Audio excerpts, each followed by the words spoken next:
So what I really like is that the representation is actually a bit complex and individual as well. Very often you see sort of the stereotypical cavemen things, they all have messy hair and, you know, they're all wearing like a skin in the same kind of way. And so I really like how they've tried to imagine different ways to actually perform themselves in the past, though that idea of an individual is a fairly recent idea as well, so we don't know necessarily if it was important to be distinctive. Good point, yeah. Yeah, it's always intriguing how, you know, TV programmes as well, how people this far back get presented in terms of, as you say, hairstyles and clothing and things like that. Yeah. We don't have any bug bodies from this period, so it's, you know, you just don't get really that insight. There's some really good articles I discussed recently with you can hide but you can't run, which shows a lot of discusses women as presented in prehistory, especially, and what they could do and what they couldn't do. It was a Diane Gifford Gonzalez article, and so women would take care of babies, but men would never touch babies. Men were always in quite active poses. Women are always scraping hides, so you know you can hide but you can't run because they weren't allowed to run either. Yeah. But okay, so that's enough about from me. Another question: what kind of medical practices did early humans engage in? Was there anything you were surprised to learn that early humans knew about, such as cures for specific ailments? So we've worked on that. We were looking at Neanderthals, not moderns, and looking at the teeth. You can detect plant residues in teeth, and in some of those plant residues we have some very bitter plants which have medicinal properties, and curiously, because we understand the genetics behind the bitter tasting gene that a large number of us carry, we know that those Neanderthals would have also tasted those plants like chamomile as bitter. And so we speculated that they actually had a botanical knowledge to collect chamomile. However, somebody else pointed out quite reasonably that perhaps that wasn't the correct answer. And in fact, we also know that if you're attacking a carcass as a carnivore, you'll take out the gut contents because that's already got pre-digested food in it. So perhaps if they're hunting herbivores, they're actually taking the plants from the herbivores' stomachs. So either they were deliberately selecting plants which were bitter tasting but had healthy properties, or perhaps they were just eating the stomachs of animals, and that's as far as we've got with that at the moment. And the trouble is that plants survive so rarely on archaeological sites, so I mean, at sites like Sarkar, we know what plants would have been there, but we can't prove that they were actually used. But many of those, again, have got medicinal purposes as well. But we tend to think that these people were probably pretty good at understanding their environment, and they probably did use plants for all sorts of medicinal purposes as well as food. It's just hard to prove. Yeah. Also, curiously as well, when you're playing through the game, you come across some things, small little things like these, which I think is quite neat. Is that a fish trap? Fish trap, yeah, exactly. So there are some quite interesting components and things that are quite, you know, you can see this. That's realistic, yeah. yeah. Exactly. Can you harvest any fish from it? No, you can't though, that's the only thing. So what are you trying to do now? It's kind of all about kind of growing your population of your new kind of settlement. I kind of walked through there before, and different things within the landscape, different tasks to helping people, and it kind of increases your population. You get new skills, and it's kind of more main missions. So there's one here, and this grew off specialists in your camp that teach you different things. So this case, it's go and save him essentially, and then they teach you new skills and teach you how to construct new things. And the colours there, as it's further north, there's more ice, is that correct? Yeah, that's correct, yeah. Interesting enough, you have to actually construct clothing as well to survive in them climates as well, because you can die of exposure and things like that in the game, which is an interesting aspect of it. So you can see varied exploitation of the landscape. Yeah, there's quite diverse biomes throughout. It changes quite rapidly, but they try to incorporate a lot of different biomes within the game.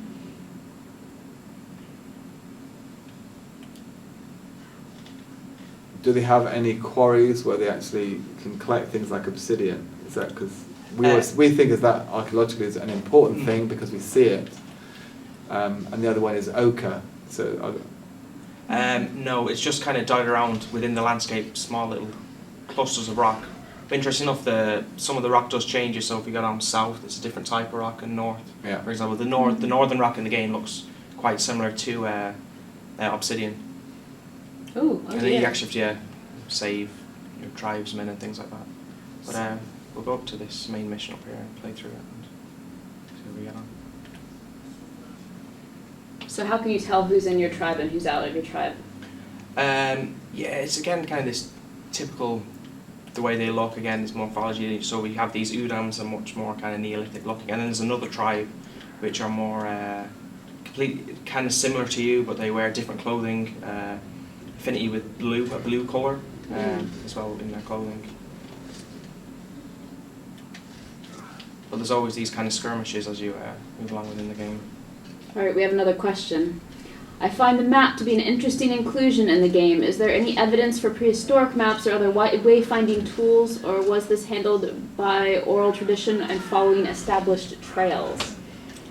It's a good question, because I was just thinking the same when I was looking at it. There's no evidence of maps or anything like that, but we do think that probably, only really from evidence from ethnographic evidence and from more recent hunter-gatherers, that people knew their landscape so well and their territories so well that it was more of a mental maps really, as opposed to anything written down. So there's a very interesting, which Lean can say more than anyone about, image at a site called Çatalhöyük, where it may be leopard skin, but it also could be a mountain. And if it is a mountain, it's a mountain a significant distance away from Çatal, and there has been an argument that the group moved to this region, and that is an illustration of where they came from. So some people argue it's from the earliest evidence of a map. Yeah, it might depict what they think is sort of a cellular almost looking map, which just kind of looks a little bit like how the buildings would look from an aerial vision, actually, which is quite interesting in itself to think that they might have been looking at something from the sky somehow. Mm-hmm.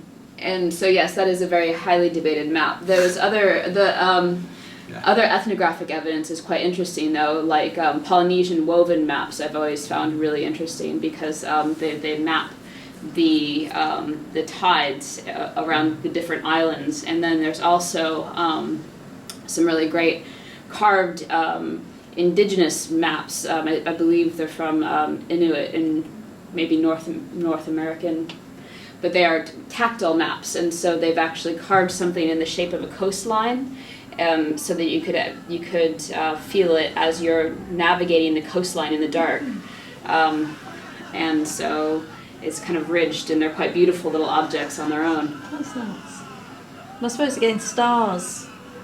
You know, if people understood the stars, that might help in moving around the landscape in unfamiliar places. We know that people probably travelled over quite long distances. I think what's interesting is you do get artefacts which are quite similar. For instance, in northern Britain and in Denmark, the artefacts are very similar. And at that time, we were joined by a land bridge, so probably people were covering quite large distances, or at least having communication over large distances. The strangest thing there for me is those carvings of deer looking backwards with a bird sitting on fecal material coming out their anus. And these carvings appear in different parts of Europe, and it looks like it must be some kind of a tale that's being illustrated. And the fact they're occurring, this is in the Paleolithic, at such vast distances from each other, does speak to this idea of long distance communication, at least of stories. Yeah. So we have another question. Fighting other humans is very common in the game, but was this the case in real life? How often did tribes encounter other tribes, and was the first reaction usually hostile?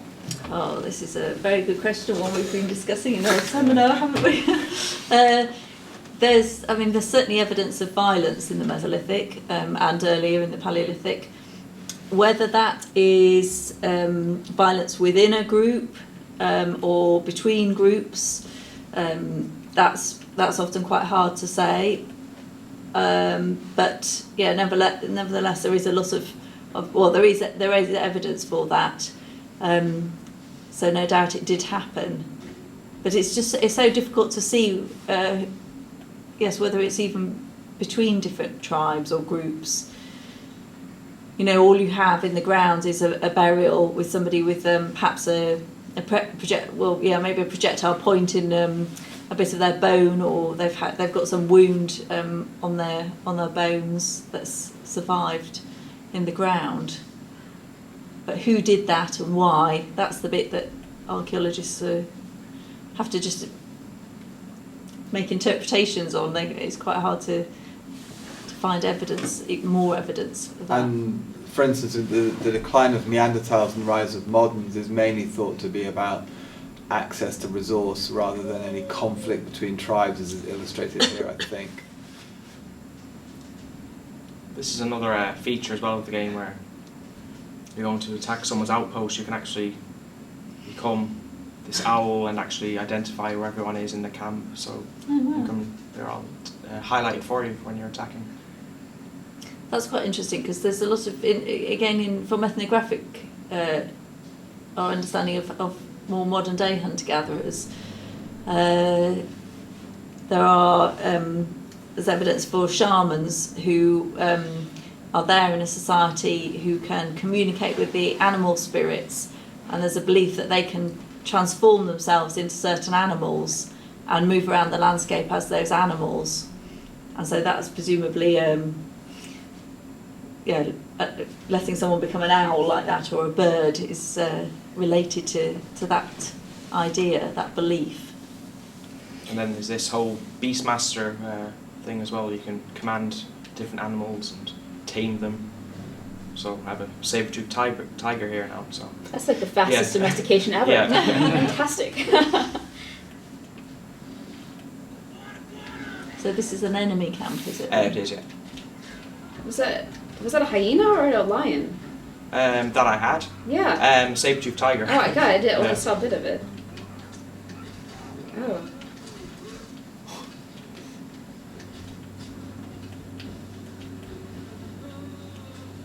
So why are you hurting these people? These are the ones that have some conflict with our own tribe, like around killing, and these are the ones that actually disperse them and move them out of their own camps. So in a sense we're actually trying to reclaim our own lands again from these.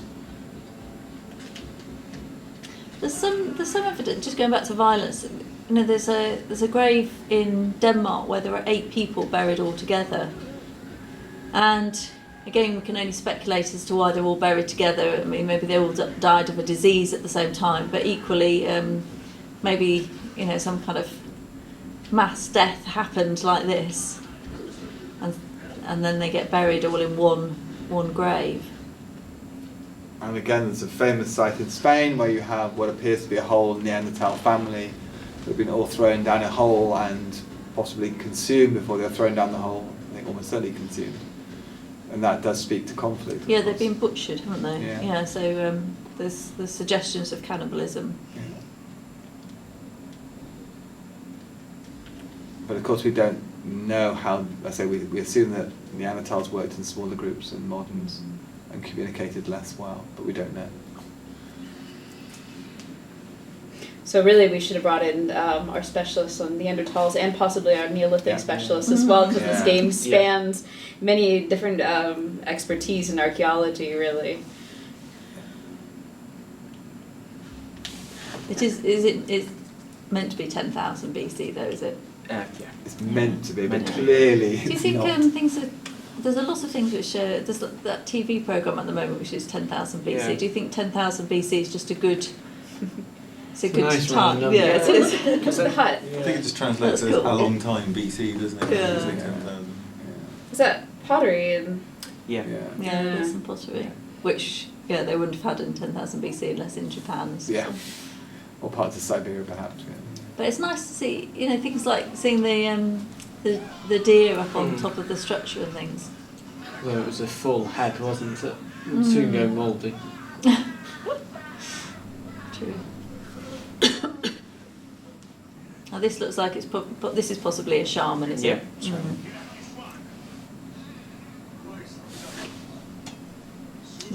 Was that a wolf? Yeah. And then an antler. antler as well. Yeah. so is it is it possible to choose a class, play as a shaman, a hunter, a gatherer, any chance of group play to form a hunting party? No, there's not. There could be online features for that, but you yourself, you're classed as the Beastmaster, and then you learn skills from these other specialists within your camp. But you can actually choose to be, say, a shaman or a hunter specific or a warrior. Just your own class as the Beastmaster. And we have another question. Okay, do you know of any evidence to suggest that specific tribes had long feuds or with other tribes or groups of people, or any long-time rivalries? No, sadly, we don't. Again, it would be very hard to sort of see that. I think, I mean, in the future, if we find more cemeteries and we do more, use more bioarchaeological methods on them, so we're looking at where people came from, their DNA and so on, we may be able to look at whether groups of people stayed as groups of people, or how much movement there was between people. I think that might be something in the future, mightn't it, Matthew? Yeah, I think we can, if we start to get lots of data and we can show continued genetic isolation between groups, that would then speak to an idea of rivalry. And in addition to that, I mean, the work that's been done in the Neolithic by Alex Bentley and others showing, and Alistair Pike's work, showing that the females are moving into areas and they are genetically different, and their strontium isotope signals are different from the males and the children, implies looking at ideas of mobility and exchange. So I think in the future that kind of question could be answered. All right, we're going to have one last question. From looking at the map, villages seem to be quite prominent. Would villages have been as frequent and plentiful during the Mesolithic as this game suggests? I thought villages were more of a Neolithic settlement pattern. Well, in the last 10-15 years there have been more and more structures that have come to light for the Mesolithic, and there are a number of sites where we have at least 3 structures, but that's where only a small part of the site has been excavated as well. So I don't have a problem with that at all. I think that they're not really small nomadic groups moving around. They did build several structures at least altogether. So yeah, I'm happy with that. But wouldn't you also say that certainly they would be moving between different parts of the landscape at different times of the year? It wouldn't be one single centralised point? Well, I don't know. I think that's so hard. I think that's really hard to say, and I think in some landscapes where you've got lots of resources, I mean places like Starkart, it's such a big site, loads of resources, and also interestingly some of these hut structures that we found, the one at Howick, it's definitely used for over 100 years. If you leave it, what happens to something like that? And a reconstruction, Clive Waddington made a reconstruction of the Howick house, and it was left in the field, and it got knocked down by cows and eaten, and you've got all these wild cows and deer and things around. So actually I wonder whether in some settlements you have got people, some people living there all year round, but others going off and doing other things, adventuring. Like a bothy. Yeah. Like a Mesolithic bothy. Yeah. It's 4 o'clock, and so I'm quite happy if you guys want to keep going, or we should wrap it up for today, possibly. I think I probably have to have head to off. go. Okay. Yeah. Well, thank you so much. We really enjoyed this, and so everyone wave. Thank you. Bye.